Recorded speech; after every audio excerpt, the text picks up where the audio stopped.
עליו כתבה. עודד הוא צעיר בן 18.5 שנמצא עכשיו בשנת שירות בשכונת גילו בירושלים. הוא עושה עבודות שונות למען הקהילה, בין השאר נותן שיעורים לילדים. בעוד כמה חודשים הוא יתגייס לצבא. הוא מאמין לדבריו, ואלה המילים שלו, בחברה צודקת ושוויונית. לפני שנה הוא הלך להשתתף בהפגנה למען חברה צודקת ושוויונית, וזה מה שקרה לו. אני זוכר שברגע שהפריד אותי מהקבוצה האחרת שהייתה שם,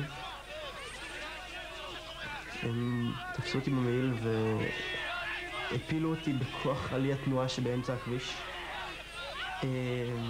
ואז הרגשתי כמה מכות בפנים, אני מניח שזה היה אגרופים. ואז הרגשתי חבטה ממש חזקה מאחורה של נעל כנראה שזו הייתה בעיטה, והיא הטיחה את הראש שלי לתוך המדרכה. ואז נשבר לי האף על המדרכה.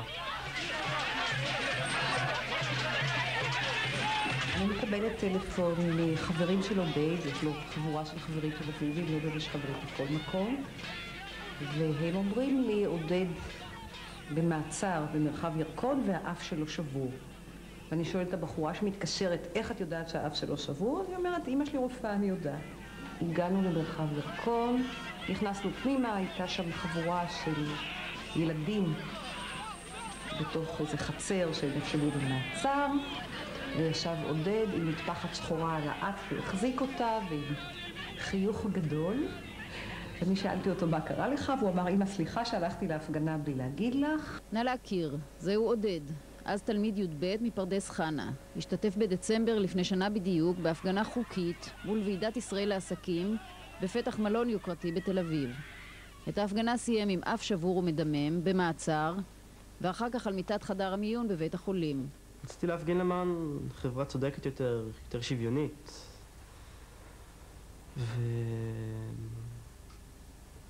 זה בא בהפתעה כל מה שקרה שם, זה לא...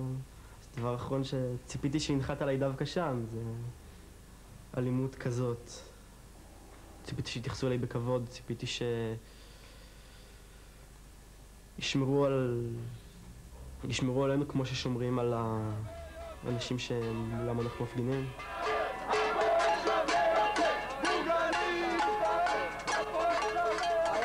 זה פשוט נגמר רע, וזה גם התחיל רע. זה מתחיל בזה שלא משנה גם אם באת לעמוד כמפגין עם שלט, הנוכחות שם היא מאוד אלימה. הסוסים שעומדים שם ומחכים לך עוד לפני שבכלל הגעת, הבריקדות של השוטרים, זה שהזינזנה עומדת בצד עם הדלת פתוחה ומחכה פשוט להתמלא. זאת אומרת, הכל בנוי מראש, זה כל משחק שהוא מאוד מאוד מאוד ברור. שוטרים יודעים שמגיעים להם היום אותם חבורה של ילדים פנקיסטים, שהם יכולים פשוט להפליא בהם את מכותיהם, וזה תמיד ככה.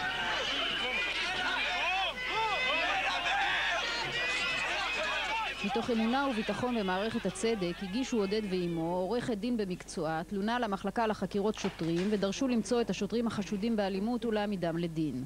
אני רוצה שאם יש שני שוטרים שתפסו את בני במהלך הפגנה חוקית ומבלי שהוא ביצע עבירה והיכו אותו ובין היתר שברו לו את האף, אז השוטרים האלה יעמדו לדין משום שאסור היה להם לעשות את זה. אני רק מחכה לרגע שיוציאו את האנשים האלה לאור, שלא ישקרו, שאני יודע שאני יכול לסמוך על המשטרה שתגן עליי כשאני אצטרך אותה. והדבר הראשון שאני מצפה ממנה לעשות זה לחשוף את האנשים שהיכו אותי, להעמיד אותם לדין. הם צירפו לתלונתם תמונות שצולמו בהפגנה, ובהם נראים שוטרים שהיו חלק מהכוח ויכלו בוודאי למסור עדות מדויקת על מה שקרה ומי היו חבריהם האחרים. לכאורה נראית מלאכת החקירה באירוע כל כך מתועד ומצולם קלה ופשוטה. שבועות וחודשים חלפו, עודד סיים בינתיים את בית הספר התיכון והחל שנת שירות בקיבוץ עירוני בשכונת מצוקה בגילו שבירושלים. כל סיפור שירות המואביה היה פיקציה לעודד גיור באותם ימים. קבוצה של נערים ונערות שלומדים פילוסופיה ויהדות מתמודדים על דמותה של החברה הישראלית. עודד עוזר להפעיל את המתנ"ס המקומי, מקיים חוגים לילדים ואפילו מסייע בטיפוח השכונה. הכל על חשבון זמנו. ילד ערכי, מלח הארץ. במחלקה לחקירות שוטרים עבדו לאט, מאוד לאט. בתיק של עודד במשרדה של אמו נערמו התשובות המתחמקות. המחלקה לחקירות שוטרים התקשתה משום מה לאתר את השוטרים החשודים באלימות, ובכך שריסקו לעודד את האף למרות התמונות הרבות. הם כתבו כך: גם בחקירה לא ניתן להגיע למבצע העבירה בשל היעדר פרטים מזהים מספיקים, אשר על כן החלטתי לסגור את התיק כעבריין לא נודע. יש לנו פה שוטרים עבריינים שנעלמו. בעיניי זה אבסורד להגיש תלונה למח"ש. מחלקת חקירות שוטרים, שוטרים נמצאים שם, שוטרים וחברים של שוטרים. המח"ש, עד כמה שידוע לנו, מאוד קשה לקבל מידע בדיוק איך עובדים דברים במשטרה, אבל שוטרים חוקרים שוטרים. זה אבסורד. התשובה מהמחלקה לחקירות שוטרים נשלחה ב1 ביולי. 10 ימים אחר כך פנתה דינה וביקשה את הקלטות מההפגנה כדי לנסות ולאתר בעצמה את השוטרים. שבועיים חלפו עד שהגיעה התשובה השלילית. כעבור 5 ימים היא הגישה ערער לפרקליטות המדינה על ההחלטה לסגור את התיק וצרפה גם את התמונות הקשות.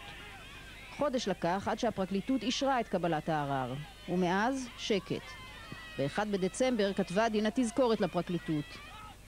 ב2 בדצמבר תמלה שנה מאז קרות האירועים. אודה על זירוז ההחלטה. ותגובה אין. היום, שנה וחודשיים אחרי המקרה, ממשיך עודד לתרום ולעשות למען חברה צודקת ושוויונית. בעוד חודשים אחדים יסיים את שנת השירות ויתגייס לצבא. יש לי הרבה תקווה. חברה לא צודקת. אני חושב שחברה היא צודקת ולא צודקת. אני חושב שזאת הזדמנות לחברה להוכיח את עצמה.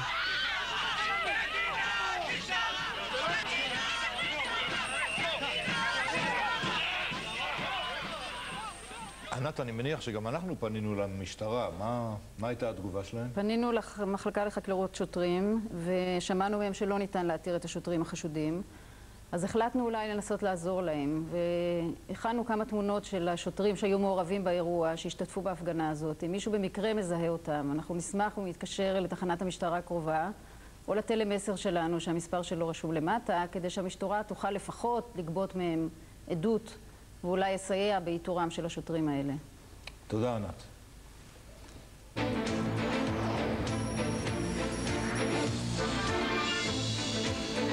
דירקטוריון חברת החשמל דחה אתמול. רגע, להסביר לך, התיק הזה היה בשבילי לא עוד סתם תיק. אני ראיתי בזה שליחות, כן? התפקיד שלי זה היה להוציא את הצדק לאור. אבל צדק...